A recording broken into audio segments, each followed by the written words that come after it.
तत्पुरुष समास की इस कक्षा में आपका स्वागत। चलिए शुरू करते हैं तत्पुरुष समास। देखिए,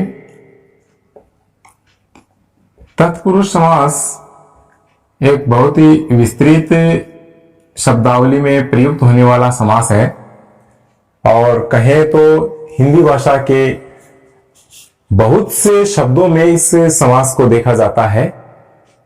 तो देखिए कैसे इसकी पहचान होती है और क्या इसकी परिभाषा हो सकती है।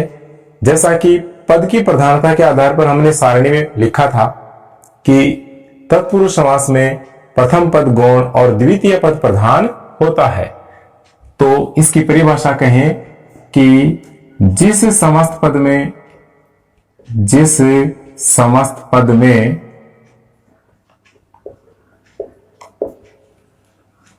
प्रथम पद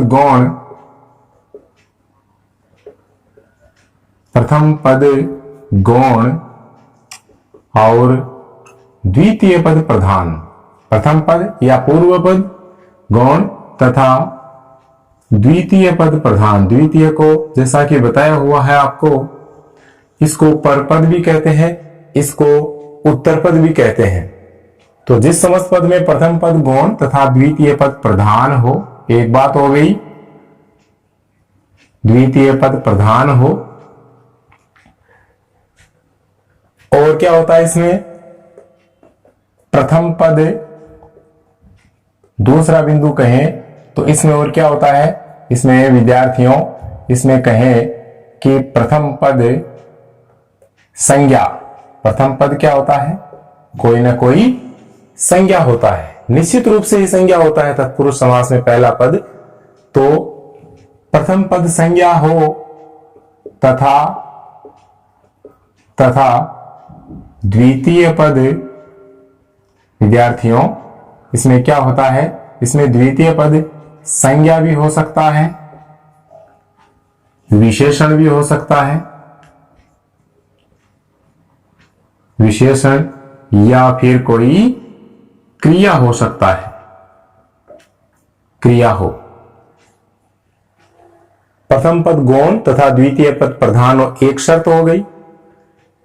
प्रथम पद संज्ञा हो, पहला पद संज्ञा हो और द्वितीय पद क्या हो, कोई संज्ञा, विशेषण या क्रिया में से कुछ हो। उदाहरण से समझते हैं। जैसे एक उदाहरण में इसके लिए लेता हूं, राजमाता। राजमाता, अब देखिए राजा की माता, इसका विग्रह करेंगे तत्पुरुष समास के अंतर्गत। तो इसमें देखिए राज शब्द क्या है, राजा के लिए क्या है, ये संज्ञा है। पहला पद क्या है, निश्चित रूप से संज्ञा है। और दूसरा शब्द क्या है, माता, ये माता भी क्या है, ये माता संज्ञा है। तो इसमें क्या हो गया कि पहला पद संज्ञा और दूसरा पद संज्ञा, एक शर्त पूरी हुई। दूसरा कहता है कि पहला पद संज्ञा हो तथा दूसरा कोई विशेषण हो। तो इसके लिए हम देखते हैं एक उदाहरण, पथ भ्रष्ट। पथ भ्रष्ट, पथ से भ्रष्ट। अब देखिए पथ क्या है, पथ हो गया आपका संज्ञा और भ्रष्ट शब्द क्या हो गया, भ्रष्ट शब्द हो गया विद्यार्थियों विशेषण। भ्रष्ट नेता, भ्रष्ट व्यक्ति, तो वह क्या हो गया, विशेषण हो गया, गुणवाचक। तो बिल्कुल यह भी तत्पुरुष समास है, यह भी तत्पुरुष समास है। पहला पद क्या चल रहा है, संज्ञा, और दूसरा पद संज्ञा आ गया, दूसरा पद विशेषण भी आ गया। और इसमें कहें कि पहले पद संज्ञा के साथ दूसरा पद क्या है, क्रिया भी हो सकता है। क्रिया वाला उदाहरण देखिए, एक उदाहरण लेते हैं हम इसके लिए, कमर तोड़। विद्यार्थियों ये तत्पुरुष समास का उदाहरण है, कमर को तोड़ने वाला। तो देखिए कमर, कमर क्या हो गया, एक नाम विशेष अंग का, तो ये क्या हो गया विद्यार्थियों, संज्ञा। और तोड़ना क्या है, तोड़ना है क्रिया। ये देखिए ये इस शर्त को पूरा कर रहा है। तो यहां राजमाता में संज्ञा और संज्ञा, पथ भ्रष्ट में संज्ञा और विशेषण, इसमें संज्ञा और क्रिया। तो इस तरह से तत्पुरुष समास की शब्दावली का निर्माण होता है। तो ये दूसरी शर्त हुई, ये दूसरा नियम हुआ कि प्रथम पद संज्ञा हो तथा दूसरा पद संज्ञा, विशेषण या क्रिया में से कोई एक हो। अब हम इसमें देखें, इसकी परिभाषा के लिए अगला लक्षण देखें कि जिस समस्त पद में क्या हो, जिस समस्त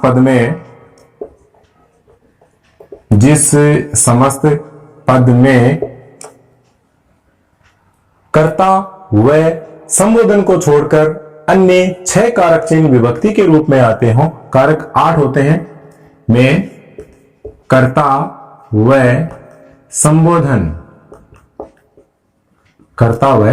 संबोधन को छोड़कर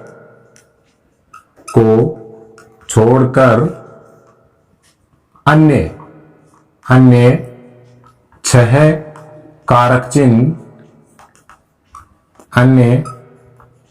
कारक चिन्ह विभक्ति के रूप में आते हो।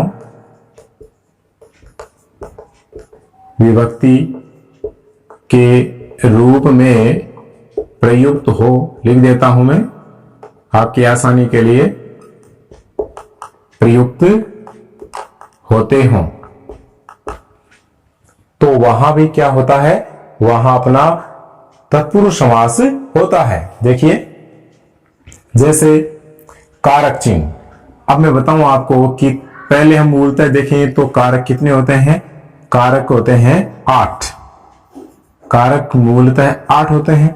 मैं लिख देता हूं सुविधा के लिए कि कर्ता का चिन्ह होता है ने, कर्म कारक का चिन्ह होता है को, करण का चिन्ह होता है विद्यार्थियों से, के द्वारा, से या के द्वारा, और संप्रदान कर्ता कर्म करण संप्रदान, संप्रदान का हो गया के लिए, को भी आता है कहीं कहीं, मूलतः के लिए। अपादान कारक का चिन्ह होता है विद्यार्थियों से। देखिए कर्ण का भी से और अपादान का भी से, लेकिन दोनों के से में अंतर है। इसमें तो से माध्यम होता है जिसके द्वारा क्रिया संपन्न होती है, और इसमें से का मतलब जब दो वस्तुओं का परस्पर पृथक्करण हो जाता है, अलग होना पाया जाता है, दूर होने का भाव होता है, तो वह क्या होता है, से। अलग होने का भाव, तो वहां अपादान कारक होगा, अपादान कारक अलग होने का भाव। और संबंध कारक है, संबंध कारक में होगा विद्यार्थियों का, के, की। और अधिकरण कारक आता है अगला, तो इस अधिकरण कारक में विद्यार्थियों में पर, जिस स्थान पर क्रिया संपन्न होती है उसे अधिकरण कारक कहते हैं। तो में पर, और अब अंतिम बच गया अपने पास संबोधन। संबोधन कारक का चिन्ह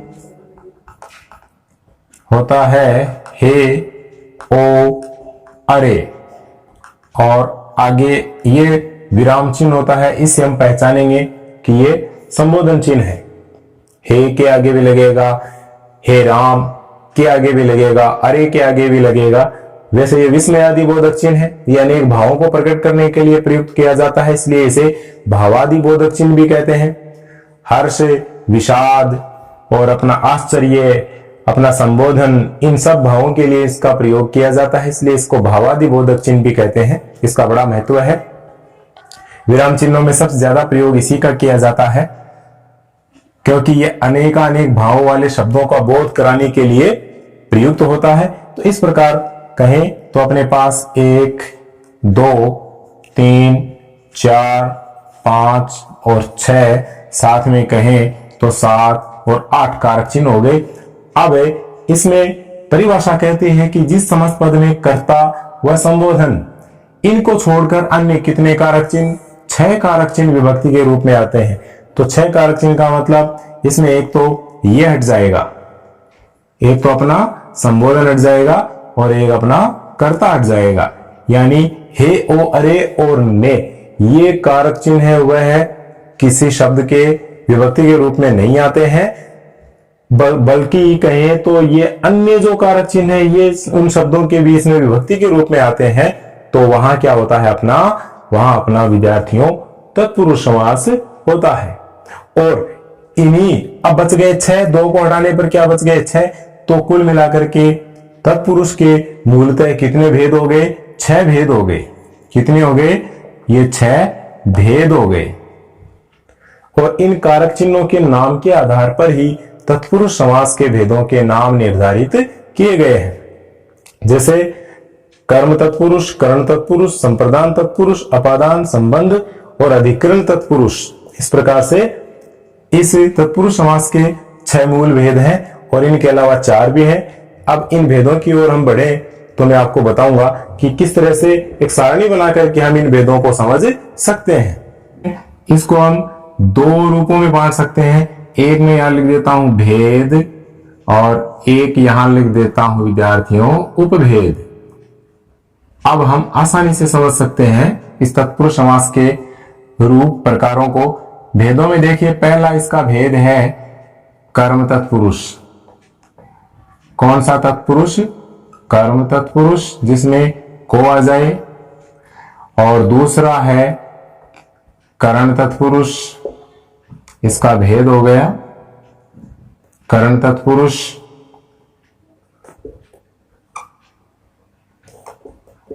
फिर संप्रदान तत्पुरुष। संप्रदान तत्पुरुष अगला भेद। और चौथा है इसका अपादान तत्पुरुष।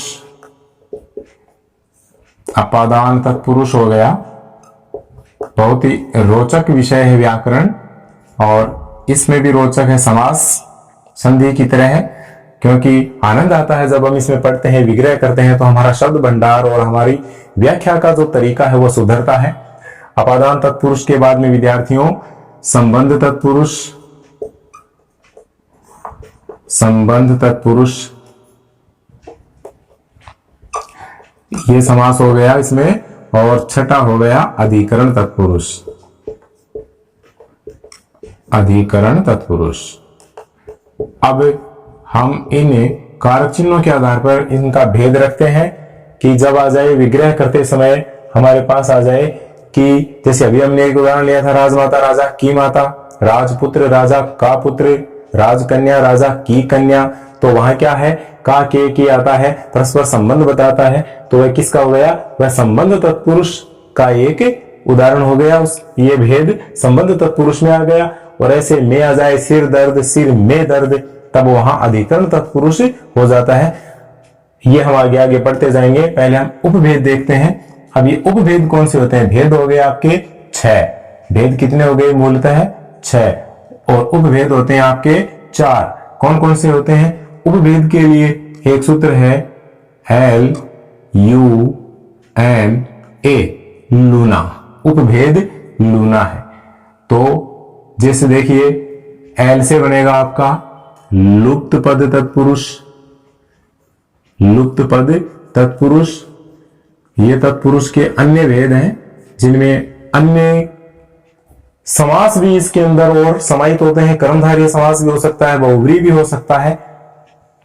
और उपपद तत्पुरुष यू से बनेगा उपपद तत्पुरुष। ये सूत्र है, ये सूत्र है विद्यार्थियों लूना। एक शब्द छोटा सा याद रखेंगे कि उपभेद लूना है। उपभेद लूना है।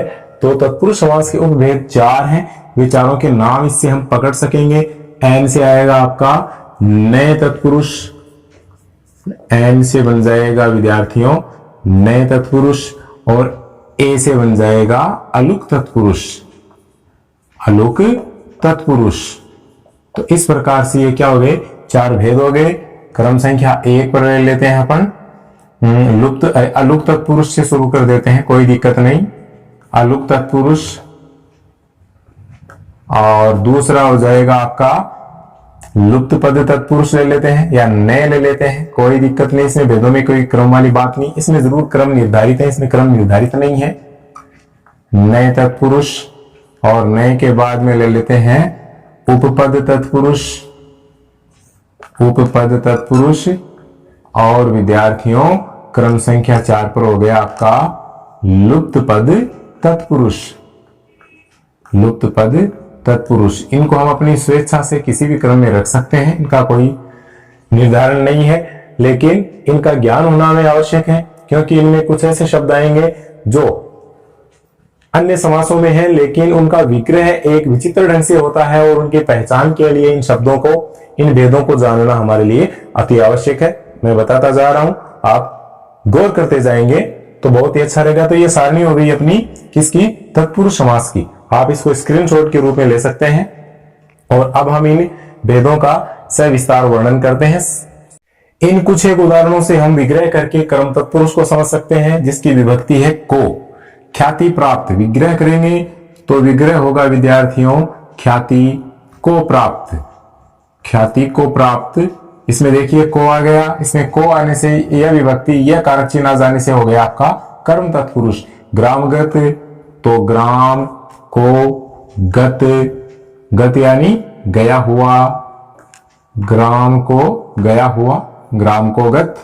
शरणागत, तो इसमें थोड़ा सा बदलेगा, शरण जोड़ आगत, शरण को आगत, तो दीर्घ संधि है तो इसका क्या हो जाएगा, शरण को आगत, संधि हो जाएगी शरण जोड़ आगत।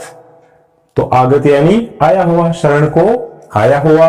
और विकासोन्मुख, इसमें गुण संधि है, विकास जोड़ उन्मुख, तो विकास को उन्मुख, इसका विग्रह हो जाएगा विकास को उन्मुख। उन्मुख का मतलब की ओर बढ़ना, तो विकास की ओर जो बढ़ता है तो उसको हम क्या कहेंगे, विकासोन्मुख।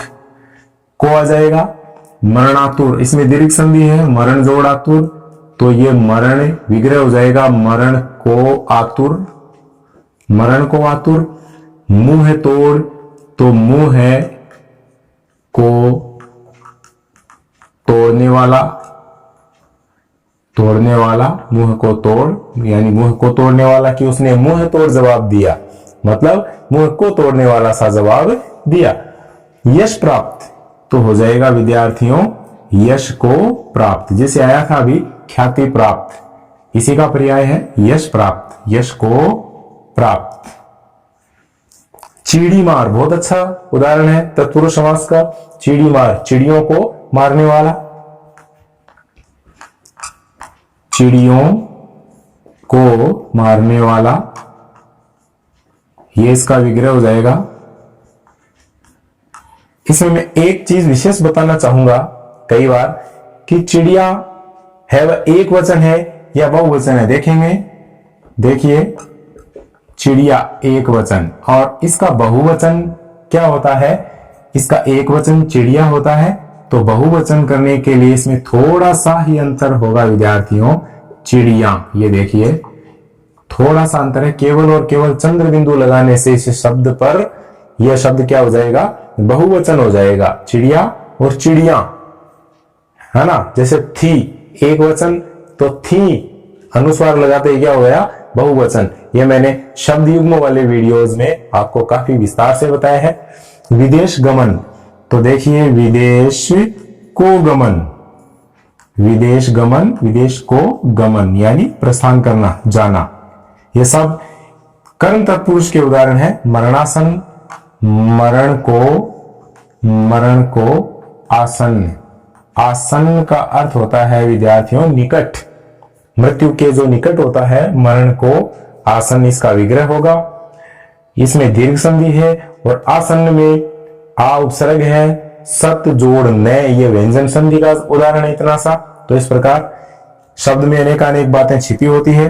फलदायी, फिलहाल हम कर्म तत्पुरुष पढ़ रहे हैं, तो फलदायी फल को देने वाला, फल को दायी यानी देने वाला।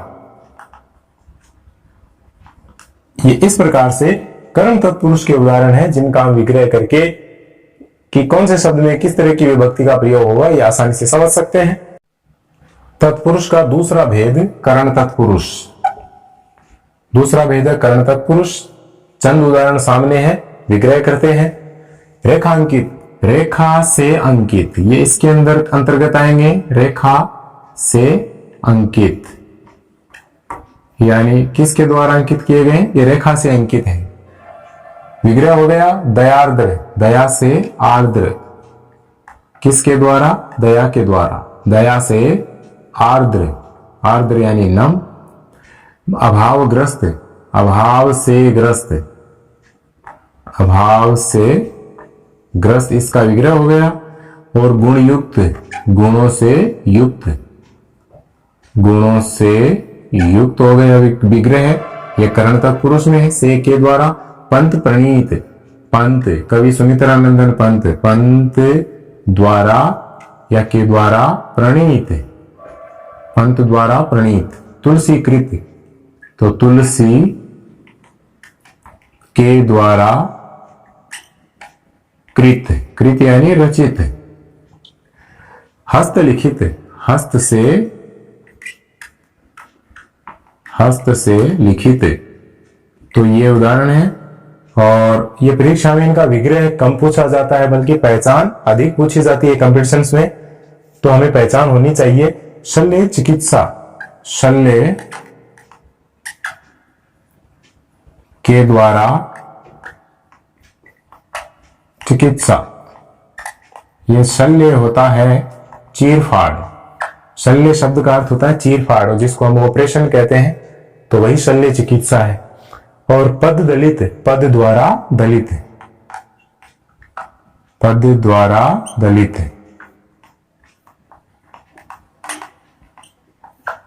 और हिमाच्छादित, हिम से आच्छादित, हिम से आच्छादित, छाया हुआ। आच्छादित का अर्थ होता है छाया हुआ, तो हिमाच्छादित। तो इस तरह से इनका विग्रह होता है और ये कर्ण तत्पुरुष में आ जाते हैं। ऐसे और भी अनेक उदाहरण है हिंदी भाषा में। और अब हम पढ़ते हैं क्रम संख्या 3 का। तत्पुरुष का तीसरा भेद संप्रदान तत्पुरुष। विभक्ति है के लिए, को के लिए। विद्यालय, विग्रह होगा विद्या के लिए आलय। इसके बीच में इन समस्त पदों में टुकड़े करेंगे तो बीच में के लिए विभक्ति लगती जाएगी। विद्या के लिए आलय। आलय का अर्थ होता है घर। विद्यालय किसके लिए है? विद्या के लिए है। रसोई घर, अब देखिए रसोई, रसोई का मतलब होता है खाना, पकवान।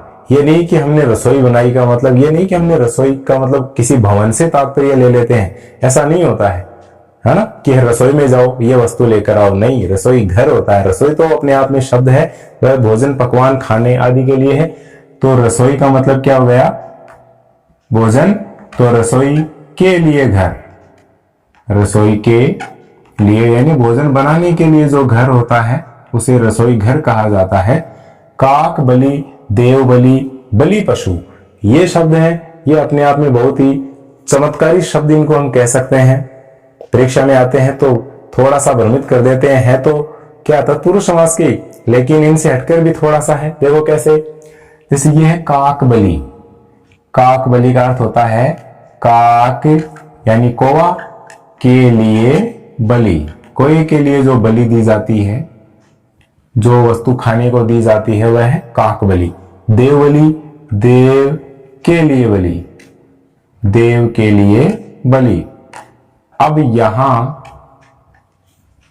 बलि पशु, बलि के लिए पशु, बलि के लिए पशु। अब इसमें के लिए आता जा रहा विद्यार्थियों, लेकिन इसको थोड़ा सा हम हटाएं, इसको बदल देते हैं कि पशु बलि, पशु बलि ये कर देते हैं। तो इसका विग्रह क्या हो जाएगा? ये संबंध कारक में चला जाएगा, इसका हो जाएगा पशु की बलि।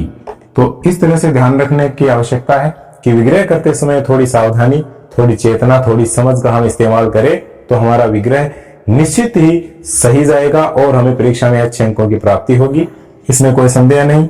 अगला उदाहरण कहता है स्नान घर। स्नान के लिए घर, विद्यार्थियों स्नान के लिए घर, के लिए घर। ये देखो मंत्रालय, मंत्रणा के लिए आलय, जहां पर मंत्रणा की जाती है, मंत्रणा के लिए आलय, वह हो गया आपका मंत्रालय। और ऐसे ही विधान सभा, विधान शब्द का अर्थ होता है नियम, कानून। तो इन कानूनों नियमों को बनाने के लिए जो सभा की जाती है उस जगह का नाम क्या है? विधान सभा। तो उसका विग्रह हो जाएगा विधान के लिए सभा, वह हो गई आपकी विधान सभा। और सत्याग्रह बहुत अच्छा है, कई बार परीक्षाओं में पूछा जा चुका है। सत्याग्रह है तो सत्य के लिए आग्रह, इसका विग्रह होगा सत्य के लिए आग्रह। गांधी जी द्वारा चलाया हुआ आंदोलन था। और प्रार्थना पत्र, प्रार्थना का पत्र नहीं होता है, अपितु सही विग्रह होगा इसका प्रार्थना के लिए पत्र। तो इस तरह से देखते जाइए आप इनको, प्रार्थना के लिए पत्र। और ऐसे ही मैं कहूं कि आवेदन पत्र, तो आवेदन के लिए पत्र, प्रार्थना के लिए पत्र। रणभूमि, युद्ध भूमि, ये क्या हो गए, इसमें भी रण के लिए भूमि, युद्ध के लिए भूमि, ऐसे विग्रह होगा। तो ये कौन से में आएगी, अपने संप्रदान तत्पुरुष में आएगी। तो रण के लिए भूमि, ये उदाहरण के लिए भूमि, ये हम समास पढ़ रहे हैं। और इन समासों में ये अनेक उदाहरण हैं जो परीक्षा में आ चुके हैं। देशभक्ति, तो भक्ति लग जाए तो वहां भी ज्यादातर क्या है, के लिए का ही प्रयोग होता है। देशभक्ति, राजभक्ति, तो देशभक्ति, देश के लिए भक्ति, देश के लिए भक्ति। भक्ति एक प्रक्रिया है जो किसके लिए की जाती है, देश के लिए की गई है, तो उसका नाम देशभक्ति। ये नहीं देश की भक्ति, बल्कि देश के लिए भक्ति का भाव। और हथकड़ी, हाथ के लिए कड़ी, हथकड़ी, हाथ के लिए कड़ी। और हथ घड़ी, हाथ में जो बांधते हैं, तो वह उसको भी विग्रह क्या हो जाएगा, हाथ के लिए घड़ी। तो विद्यार्थियों इस प्रकार से ये संप्रदान तत्पुरुष है, जिसमें के लिए व्यक्ति का प्रयोग होकर के इस तरह के उदाहरण बनते हैं। इनसे मिलते जुलते उदाहरण है तो वे भी इसी कोटि में रखे जाएंगे। इस तरह के उदाहरणों का हमें ध्यान रखना पड़ेगा कि पशु बलि, तो विग्रह करेंगे तो पशु की बलि, समास तत्पुरुष है लेकिन भेद विपरीत है। तो चलिए अब हम पढ़ते हैं क्रम संख्या 4 पर। अपादान तत्पुरुष, इसकी विभक्ति है से, अलग होने का भाव इसमें होता है, पृथकता का भाव इसमें होता है, दूर होने का भाव इसमें होता है, और तब से अब तक इस तरह की दूरी का भाव इसके अंदर समाया हुआ होता है। तो देखिए कि सेवा निवृत्त उदाहरण है, तो इसका विग्रह हो जाएगा सेवा से निवृत्त। यहां से है, ये विभक्ति क्या बोध कराती है, कि ये बोध कराती है कि सेवा से कोई व्यक्ति निवृत्त हो गया, मतलब पूर्ण करके अलग हो गया। तो यहां पर पृथकता का भाव समाया हुआ है। ऋण मुक्त, इसमें सीधा सरल है, ऋण से मुक्त, बिल्कुल इसमें भी अलग होने का भाव है, ऋण से पूर्णता पाली। और आकाश पतित, आकाश से पतित यानी गिरा हुआ, तो दूर हो गया, आकाश से गिर गया मतलब हट गया, दूर हो गया, अलग होने का भाव। आकाश से पतित, विग्रह यूं कर देंगे, ये सही है, आकाश से पतित, आकाश से गिरा हुआ। देशागत, देखो एक होता है देशगत, देशगत होता है, ग्रामगत होता है, तो इसका मतलब को, वहां तो कर्म तत्पुरुष होता है कि देशगत, देश को गया हुआ, ग्रामगत, ग्राम को गया हुआ। लेकिन देशागत, तो इसमें देश जोड़ आगत दीर्घ संधि है, तो देश से आया हुआ मतलब देश से यहां आ गया, तो वहां से क्या हो गया, अलग हो गया। इस प्रकार यहां जो से है वह किसका बोध करा रहा है, अपादान का, अलग होने का। तो इसका विग्रह हो जाएगा विद्यार्थियों देश से आगत, आगत यानी आया हुआ, तो अलग हो गया देश से, पृथकता का भाव। ईशा पूर्व, अब ये देखिए ईशा, ईशा से पूर्व, ईशा से पूर्व मतलब ईशा जो अवधि है उससे वह क्या हो गया, पूर्व, पहले की बातें हैं, ईस्वी से पहले की बातें हैं। तो ये क्या हो गया, ईसा से पहले का जो समय है उन दोनों के बीच क्या हो गई, दूरी हो गई, पृथकता का भाव हो गया, वह क्या हो गया, ईसा पूर्व। काम चोर, विद्यार्थियों काम से चोर मतलब काम चोर होता है, वह काम से चोर होने के कारण क्या होता है, दूर भागता है। कामचोर व्यक्ति काम से हमेशा दूर भागता है, तो दूरी होने के कारण अलग होने का भाव यानी से का प्रयोग और अपादान तत्पुरुष समास। और यहां हम देखें कि लोक भय, लोक से भय, अब यह भी जाहिर है कि जब भय होता है तो व्यक्ति उस वस्तु के निकट नहीं आता बल्कि उससे दूर भागता है। तो लोक भय का मतलब लोक से भय हो गया मतलब उससे दूर हो गया। तो यहां भी से आने के कारण कौन सा समास, अपादान तत्पुरुष। पथ भ्रष्ट, तो पथ से भ्रष्ट मतलब जिसने अपना पथ छोड़ दिया हो, सही मार्ग जिसने छोड़ दिया हो, उसे भ्रष्ट कहेंगे, और भ्रष्ट होने के कारण वह उससे दूर हो जाता है, तो पद से दूर हो गया, इस कारण क्या हो गया, अपादान तत्पुरुष हो गया। आशा करता हूं समझ में आ रही होगी बातें। गुणातीत, अतीत आता है तो यही समास होता है, गुणों से अतीत। अतीत का अर्थ होता है परे, अलग, हटकर, दूर, बाद। तो गुणों से अतीत मतलब गुणों से परे, तो अलग हो गया। इन विधाता का वर्णन गुणातीत है, मतलब गुणों से परे है, उनके गुणों का हम बखान नहीं कर सकते। तो ये क्या हो गया, गुणातीत अपादान तत्पुरुष। स्नातकोत्तर, स्नातक विद्यार्थियों, स्नातक से उत्तर, गुण संधि है, स्नातक जोड़ उत्तर, तो स्नातक से उत्तर विग्रह यूं हो जाएगा, उत्तर यानी बाद, उत्तर यानी बाद। स्नातक से बाद की जो हमारी क्या होती है, पढ़ाई होती है, उसको हम क्या कहेंगे, स्नातकोत्तर। जो पीजी है तो उसे क्या कहेंगे, स्नातकोत्तर। स्नातक से उत्तर यानी बाद का। तो यहां भी क्या हो गया, स्नातक से बाद मतलब स्नातक से हट गए, उससे बाद की दशा में चले जाने के कारण यहां पर अपादान तत्पुरुष। नेत्रहीन, नेत्र से हीन, हीन यानी रहित, तो क्या हो गया, अलग होने का भाव हो गया, दूरी हो गई कि नेत्रों से रहित होना, भयभीत होना, भ्रष्ट होना, चोर होना, पूर्व होना, पतित होना, मुक्त होना, ये शब्द क्या करते हैं, दूरी का भाव दर्शाने के कारण अपादान तत्पुरुष में गिने जाते हैं। ये क्रम संख्या 5 और इसकी विभक्ति है का के की। संबंध तत्पुरुष समास, का के की, ये संबंध बताने वाले हैं। कारक चिन्ह थानेदार, थाने का दार, विग्रह हो गया इसका, थाने का दार, दार यानी मालिक, दार का अर्थ होता है मालिक।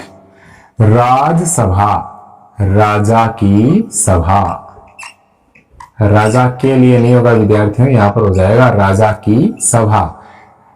और राजभाषा, राज्य की भाषा, राजकाज के कार्यों में काम में ली जाने वाली भाषा, या फिर राज्य की भाषा, राजभाषा। सेनापति, सेना का पति, सेना का पति। सूर्योदय बहुत ही अच्छा उदाहरण है परीक्षा की दृष्टि से, सूर्योदय, सूर्यास्त, तो इसमें हो जाएगा आपका सूर्य का उदय, गुण संधि है, सूर्य का उदय। ये देखिए दीपावली, दीप जोड़ अवली, दीर्घ स्वर संधि, दीपों की अवली, दीपों की अवली। अवली का अर्थ होता है कतार, पंक्ति, समूह है। पत्रोत्तर, पत्र का उत्तर, पत्र का उत्तर। तो देखिए इसमें का की यही आ रहे हैं, तो इसका मतलब क्या होगा कि ये संबंध तत्पुरुष समास के उदाहरण है। मृत्युदंड, मृत्यु का दंड, इसका विग्रह यूं हो जाएगा, मृत्यु का दंड। विद्यार्थी, बहुत अच्छा उदाहरण है विद्यार्थियों, विद्यार्थी, विद्या जोड़ अर्थी, दीर्घ स्वर संधि, और इसमें विग्रह हो जाएगा विद्या का अर्थी। अर्थ यानी अर्थ जानने का इच्छुक, अर्थ जानने का इच्छुक, इच्छा रखने वाला, विद्या की इच्छा रखने वाला, विद्या का इच्छुक। तो विद्या जोड़ अर्थी, संधि दीर्घ स्वर संधि, और साथ में समास हो गया संबंध तत्पुरुष, विद्या का अर्थी। मंत्री परिषद, मंत्रियों की परिषद, मंत्रियों की परिषद। मतदाता, मत का दाता, इस तरह से इनका विग्रह होता जाएगा। और ये उदाहरण स्क्रीनशॉट लेकर याद करने योग्य हैं, आप चाहें तो इनको उतार सकते हैं। तत्पुरुष समास का छठा भेद है अपना अधिकरण तत्पुरुष, जिसकी विभक्ति है में पर। उदाहरण लिखे हैं, सिर दर्द, फटाफट इनका विग्रह करते हैं। सिर में दर्द, विग्रह ये होगा सिर दर्द का, सिर में दर्द। सर्वोपरि, सर्व जोड़ ऊपरी, सर्व जोड़ ऊपरी, गुण संधि में पढ़ाया था। और विग्रह करते हैं तो सर्व में ऊपरी, ऊपरी मतलब ऊपर, श्रेष्ठ, ऊपरी ऊपर, श्रेष्ठ। कार्य कुशल, विग्रह हो जाएगा कार्य में कुशल, कार्य में कुशल। और स्वर्गवास, स्वर्ग में वास, विग्रह ऐसे होता जाएगा इनका, स्वर्ग में वास। आप बीती, कई बार पूछा जा चुका है, आप पर बीती। दानवीर, दान में वीर, दान देने में जो वीर होता है वह क्या कहलाएगा, दानवीर। जीव दया, इसमें हो जाएगा जीवों पर, इसमें पर आ जाएगा जीवों पर दया। नीति निपुण, नीति पर निपुण नहीं बल्कि नीति में निपुण, विग्रह हो जाएगा इसका नीति में निपुण, नीति में निपुण हो गया विद्यार्थियों। ग्रामवासी, ग्राम में वास करने वाला, ग्राम में यानी गांव में वास करने वाला क्या कहलाएगा, ग्रामवासी। तो विभक्ति क्या आ गई, में। कर्मनिष्ठ, कर्म में निष्ठा रखने वाला, निष्ठा रखने वाला क्या कहलाएगा, कर्मनिष्ठ। और कर्तव्य परायण, बहुत अच्छा शब्द है, कर्तव्य में परायण, परायण यानी निपुण, में परायण। इस तरह से क्या हो जाएगा, ये में पर वाली विभक्ति के शब्दों का विग्रह होगा और ये अधिकरण तत्पुरुष के उदाहरण है। इस प्रकार से हमारे तत्पुरुष के 6 मुख्य भेद पूरे होते हैं। और अब हम आगे पढ़ेंगे इनके 4 उपभेद। अब बोर्ड पर जो सारणी बनाई है वह बहुत ही महत्वपूर्ण है, क्योंकि उसमें तत्पुरुष समास के 4 उपभेद हैं जो कि बहुत से विद्यार्थी नहीं पढ़ पाते हैं, नहीं समझ पाते हैं। मैंने उनको एकदम शॉर्ट तरीके से संक्षिप्त रूप में समझाने का प्रयास किया है, तो आप समझिए। देखिए क्या कहता है ये 4 उपभेद। अलुक तत्पुरुष, उपपद तत्पुरुष, नए तत्पुरुष और लुप्त पद तत्पुरुष। तो विद्यार्थियों, इसमें अलुक तत्पुरुष जो है इसकी परिभाषा क्या होती है, कहां होता है अलुक तत्पुरुष, कि कारक चिन्ह विभक्ति चिन्ह का लोप नहीं होता है। अलुक तत्पुरुष का अर्थ होता है कि अलुक, ए यानी नहीं, लुक यानी छिपना, यानी जो छिपे नहीं, जो छिपे नहीं अर्थात जो सामने रहे। इसका मतलब जब समस्त पद को हम देखते हैं तो उस समस्त पद में ही वे संस्कृत के शब्द आ जाते हैं जो विभक्ति सहित प्रकट होते हैं, जिनके दोनों पदों में प्रथम पद के अंत में विभक्ति हमें सरासर नजर आती है, वे होते हैं अलुक तत्पुरुष। देखिए मनसिज, मनसी और जय।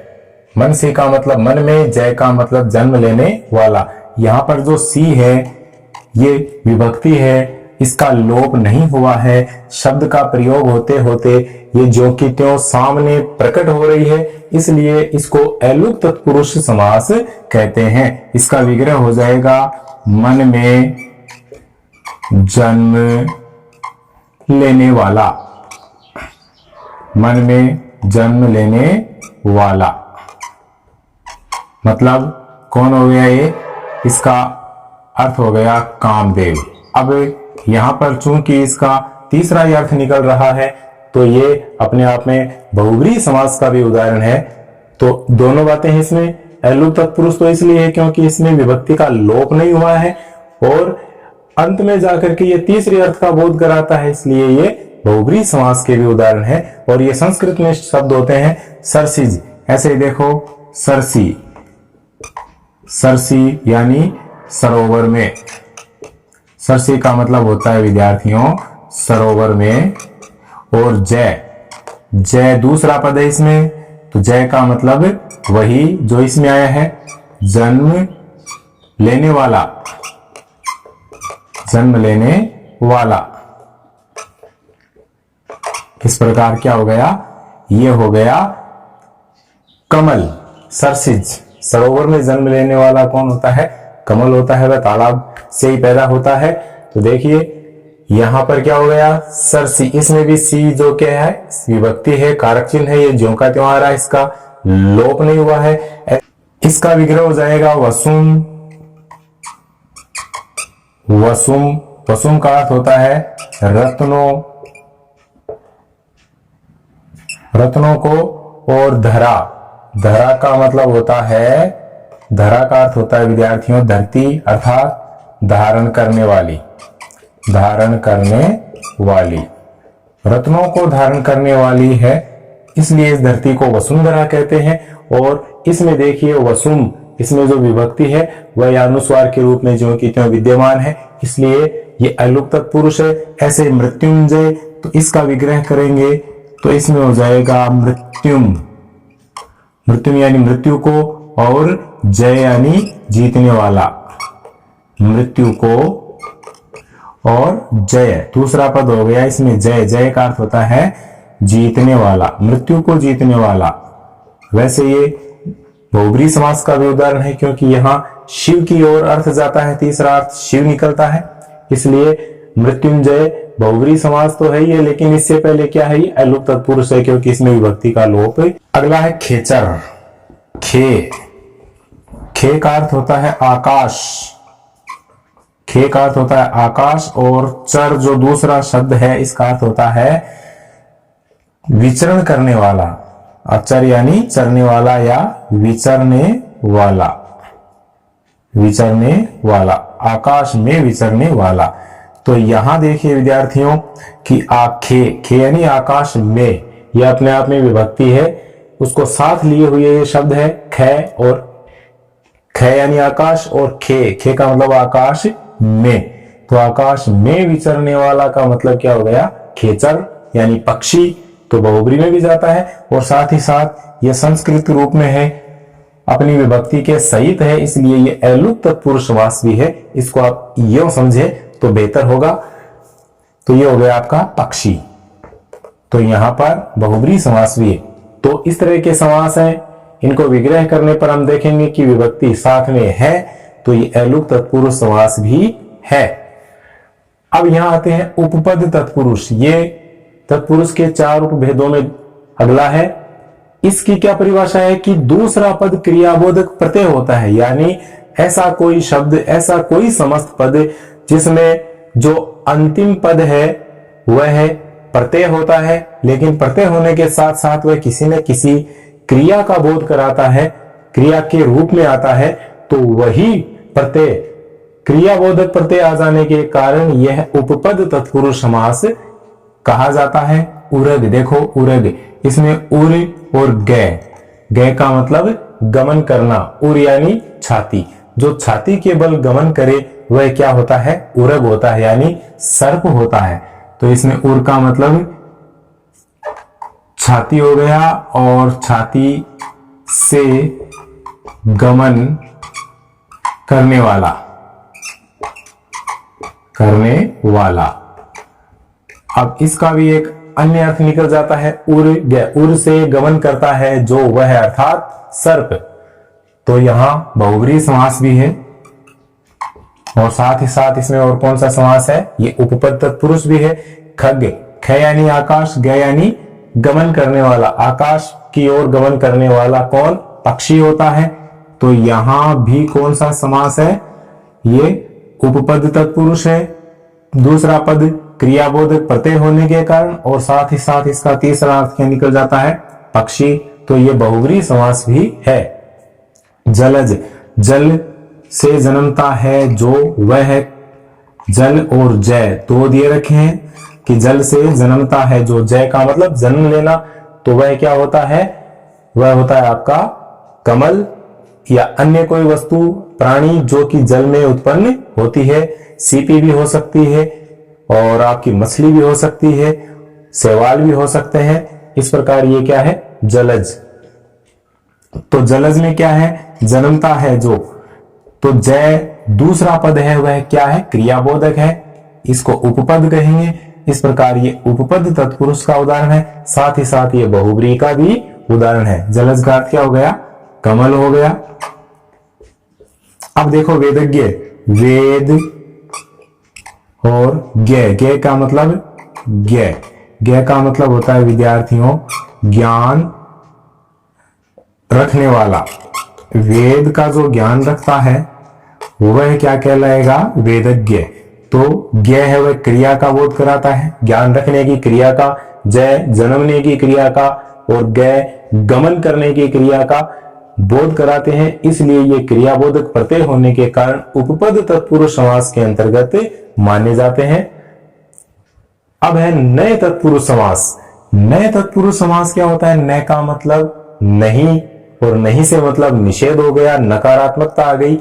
तो इसमें क्या होता है? उपसर्ग पर बल दिया जाता है, यानी इस तरह के उपसर्ग ए, अन, बे, ना, इस तरह के उपसर्ग आ जाते हैं और वे नकारात्मकता का, निषेधवाचकता का बोध कराते हैं।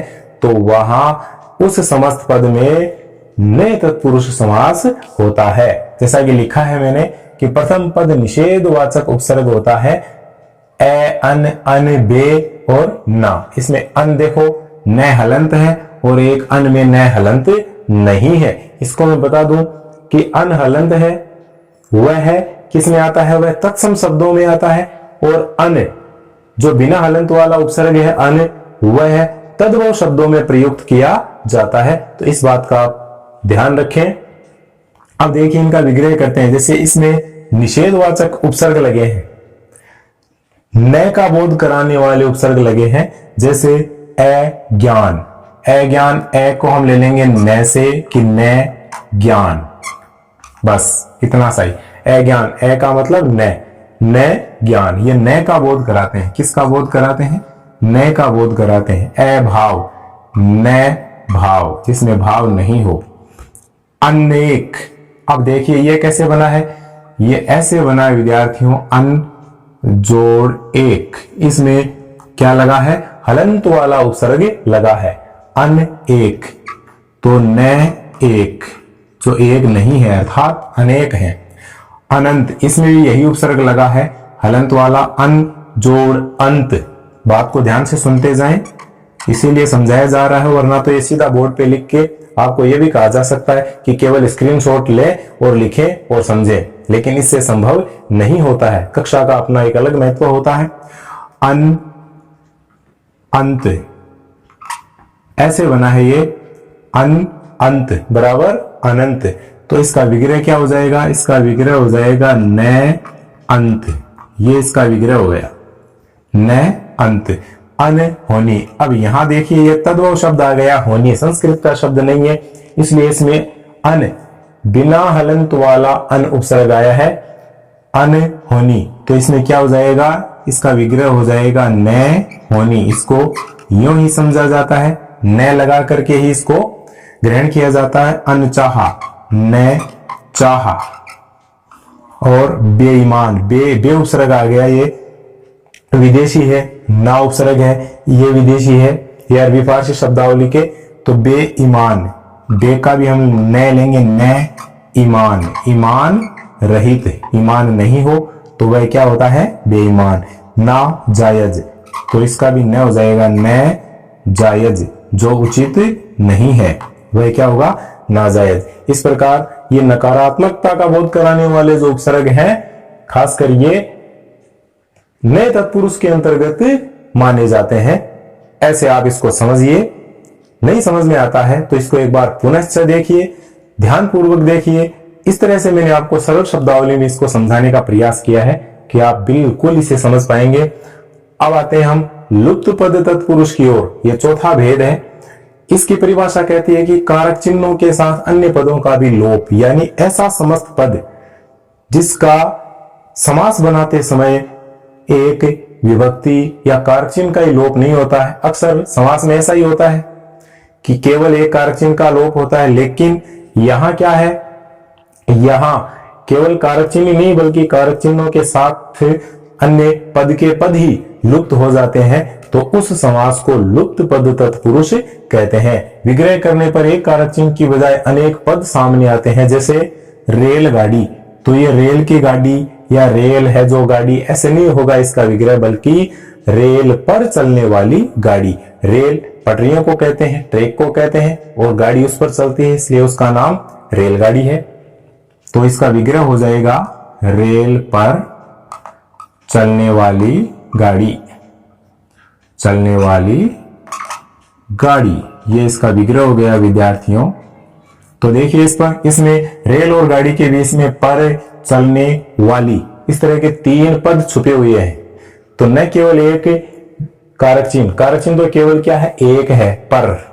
अधिकरण कारक का चिन्ह है में, पर। तो इसमें पर आया है, लेकिन साथ में साथ चलने और वाली अन्य पद और इसके साथ लुप्त हैं, जो कि विग्रह करने पर प्रकट हो रहे हैं, इसलिए इसको लुप्त पद तत्पुरुष समास कहा जाता है। दही बड़ा, इसका विग्रह करेंगे हम तो दही में बड़ा, दही का बड़ा, दही और बड़ा, ऐसे नहीं होगा, बल्कि दही में डूबा हुआ बड़ा, दही में डूबा हुआ बड़ा, ये इसका यूं विग्रह हो गया। तो इसमें कई पद एक साथ प्रकट हो रहे हैं जो कि लुप्त है, लुप्त पद तत्पुरुष। मधुमक्खी, इसका विग्रह हो जाएगा विद्यार्थियों मधु एकत्र करने वाली मक्खी, मक्षिका। तो मधुमक्खी का विग्रह ऐसे हो गया। और गुड़धानी, गुड़ में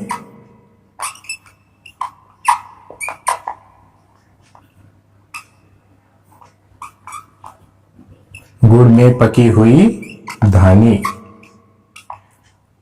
इस तरह से इसका विग्रह हो गया गुड़धानी का। तो इसमें अनेक पद सामने आ गए। अब मैं आशा करता हूं कि आपके आराम से यह समझ में आया होगा, क्योंकि मैंने सविस्तार इसको समझाया है। और जिस विद्यार्थी ने भी इस वीडियो को शुरू से अंत तक ध्यानपूर्वक देखा है, तो निश्चित रूप से उसके ये समझ में आया है। इस प्रकार जिसकी साधना एकत्र है, एकाग्र है, वह बिल्कुल सफलता की ओर है। तो मैं कहूंगा कि कर प्रयास भाग मत, कर प्रयास हार मत, कर प्रयास, निरंतर प्रयास को जारी रखते हुए अगले वीडियो में फिर मिलते हैं। तब तक आप इनका अध्ययन कीजिए, स्क्रीनशॉट लीजिए, इनको अपनी नोटबुक में उतारिए और साथ ही साथ अपने साथियों को शेयर कीजिए। तब तक के लिए जय हिंद, जय भारत।